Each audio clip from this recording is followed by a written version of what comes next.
Hi, welcome back. Last week I was telling you about how I got started making welded metal sculptures. If you remember, a few blobs of weld, a couple of pieces of metal, mix them all together and hey presto, you've got your first slightly abstract sculpture.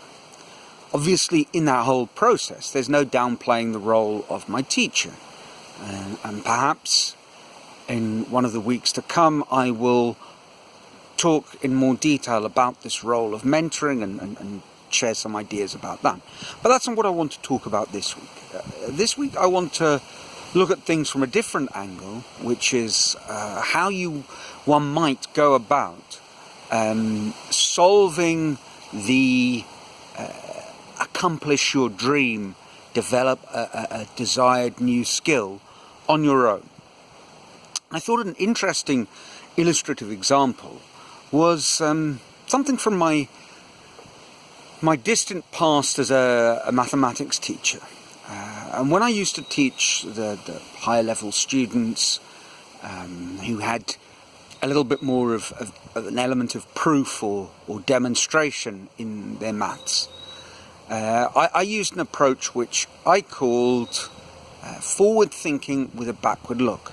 Now, a little aside, I'm slightly nervous of this I called. Now, I'm sure someone else called it that, and it certainly wasn't me who invented this process. If I tried to pin it down to a name, and where I might first have become more overtly aware of forward thinking with a backward look as an approach to solving maths problems, it was probably in George Polyer's seminal work, How to Solve It. He was a maths thinker in, I suppose, somewhere around the 40s and 50s, and he wrote a wonderful book on the art of problem solving in maths. Now, my story goes a bit like this. I was sitting with my high level class, and we had the problem that we were looking at was one of demonstration, where you had to show that a certain statement or result was true. We were doing complex analysis.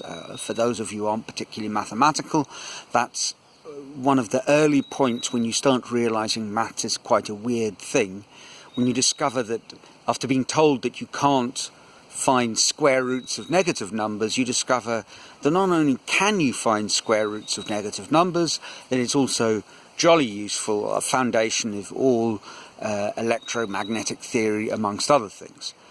Anyway, we were trying to prove something, and in this kind of game, you have a starting point and this end point that you want to get to, and they are many steps apart, and you've got to find, in a mathematical proof, a sort of logically justifiable sequence getting you from starting point A to finishing point B. And in the approach of forward thinking with a backward look, what I tell the children to do is think of, okay, what's the first thing you can kind of do? And we're going to do that. And at the same time, if you look at the very end result, the point you eventually want to get to, if you wound that back one step, if that was true, what else would be true? A sort of, in a way, you're taking it a step further, but actually it's a step back, because that something else very often is easier to reach than the thing they've asked you to prove. So if you take that step forward, and if you look at the final result that you're trying to prove and take a step back, a chain of maybe 10 pieces of reasoning has been reduced by 2, and now it's 8. I remember once on this particular occasion with this class, Ryan, who was a terrific maths student and went on to achieve the maximum score for IB high-level mathematics in his final exam. We'd done this, I think, twice, and he sort of blurted out, of course, we just have to show that there's this difference of 2 squares that can be factorized, and the whole expression will simplify, and we're just about done. And I said, exactly. And the other students in the class were looking on and said, what the hell are they talking about? The truth was that it wasn't that obvious. I used to find this with chess as well. You'd listen to really, really good chess players, and they'd be analysing a position and trying to solve a combination of a puzzle or something like a piece of opening analysis. And they'd get to a certain point and say, of course. And then they just stop. And it's like, well, of course nothing. How do you get from where you said is of course to this final point? But that's where forward thinking with a backward look comes in. You know, if you keep on trying to shorten the distance, it's a bit like if you're trying to navigate your way from the city that you're leaving in a car and the city that you're going to on a long journey cross country. If you can simply reduce the journey to the closest next city and take that final destination and pull it back, your chances of navigating successfully in the obscure backlands and woods that you're trying to work your way through is vastly improved. Now, that's a bit of a ramble. What has it got to do with learning this new skill or pursuing your dream? Well, let's kind of imagine that what you've always dreamed of doing was being in a rock and roll band and playing a killer concert live. Well, that's impossibly far in the distance. So if you start winding that back, well, if I'm playing that concert, I need to have a band, for example. I need to have a set list, a sufficiently large number of songs that I can perform on whatever instrument you're playing. You've brought the task back one stage. You think of where you are right now, a beginner playing an instrument. You think, well, you know, if I'm going to be the guitarist in this rock and roll band, I need to get a little further down the line. I need to master a song.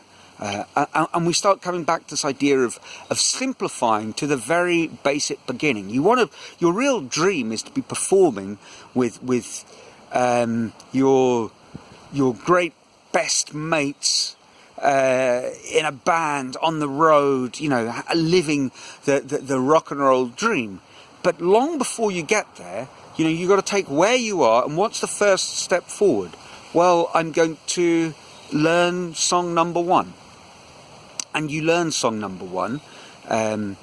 Fortunately, it's not like mathematics where the means by which you get from step one to step two needs to be sound. You can take whatever obscure winding journey. You know, you might have started thinking about this when you were 12 and now you're 32. And 20 years have elapsed. It doesn't matter how right or wrong they are in terms of actually, you know, being in the band or playing the show, performing, if that's what you really passionately want to do. All that counts is where are you now? What is that first simple step forward? Let me take that. But I think, and obviously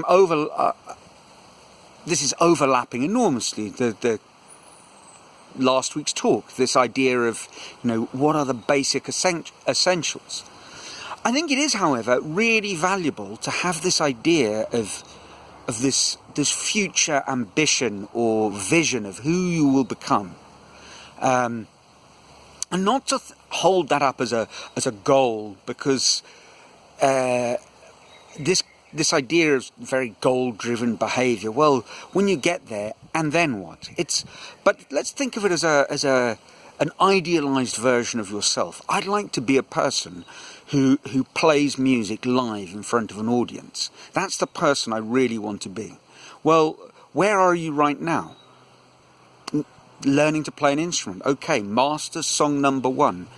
And perhaps one of the in-between steps that you can realistically aim to reach would be, well, before I have a band, before I perform live, well, I need to perform with another musician. To do that, I need to find someone else who's kind of where I am, that I can work well with, or perhaps it's a little further beyond, but, you know, we gel and we can start building on your kind of your basic foundation. I think that's what happened to me with the art. Obviously, Marcel was well beyond. I mean, he was on a different continent, never mind a little bit further down the road, in terms of being an artist. He was doing big shows, and he'd been working at his art for his whole life, and made wonderful sculptures. And but we had the gap was big enough that it was, he was obviously the teacher and I was a student, but it wasn't so big that I couldn't find a connection, a sort of a way of reaching the point that he was suggesting I reach out towards. And he was a good enough teacher that he could sense and set up challenges that would take me, that next step, up to the top of the hill and over the hill, where I could start seeing a new vista, and start moving a little bit closer to, well, in fairness, at that time I had no real ambition or dream or desire or goal. I was trying to learn to speak Portuguese, and that worked out well enough. Let's not say any more than that, but it worked out well enough. I think what I'm really driving at is we need that big picture goal, but we need to be able to start dialing it back, and we need to look very realistically where we are and think, well, how can I take that a step forward? It will still be almost impossible to imagine that step forward joining with that end point, because there are many steps along the way, and unless you're like my high level maths student Ryan, who had a tremendous technical ability and had a great ability to visualize, so he could see these in-between steps in a way that his classmates couldn't. To be quite honest, I could see the in-between steps because I'd worked through the problem in advance and I knew what they were. He was seeing them for the very first time, which was quite extraordinary, but he was, as I say, a brilliant student. I think, though, we're all, if we follow this process, we're all capable of joining those dots. And at the end of the process, maybe we get to that point where we do a bit of a Steve Jobs, and it's we start joining the dots of our life backwards, and we start seeing the sort of underlying logic. This was certainly true of my maths. I think I understood it only long after I'd kind of gone through the mill of studying it, when I started teaching it, and I tried to understand it from a backward-looking perspective. So there we are. I think for a lot of us, the reason we don't take things further is we become hung up on this idea that we can't see how we're going to get from this almost small, trivial first step to the final stage. But if we start linking them together, I'm not going to use that expression reverse engineering, because that's, I think, quite specific and quite different to what I'm talking about. What I'm talking about is much simpler, where we simply take an end point and think about some in-between points, sort of, it's island hopping. We'll get from here to there to there. And if I get in sight of this midway point, when we finally get to that midway point, so we've seen it, it's come into view, we've got there, well, then that ambition that sort of sparked you off at the beginning will be all the more likely to be achieved. Anyway, let me know what you think, as always, from a sunny but with a little bit of cloud cover Brazil. I'm hoping you're having a wonderful week. Look forward to hearing from you, and until next week, ciao.